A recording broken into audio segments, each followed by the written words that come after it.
So this comes with a frother and has a special top. Okay, you screw it in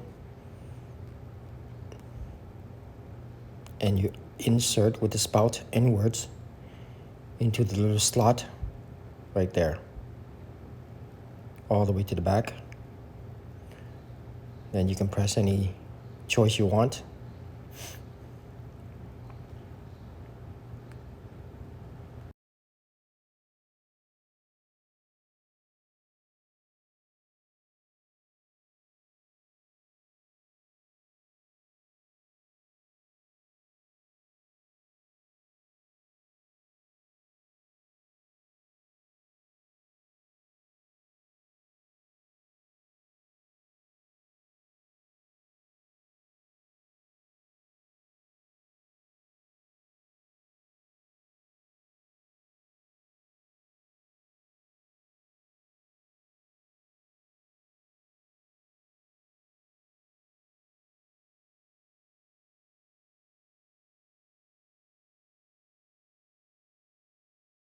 Okay, it's empty. Now we put it back in.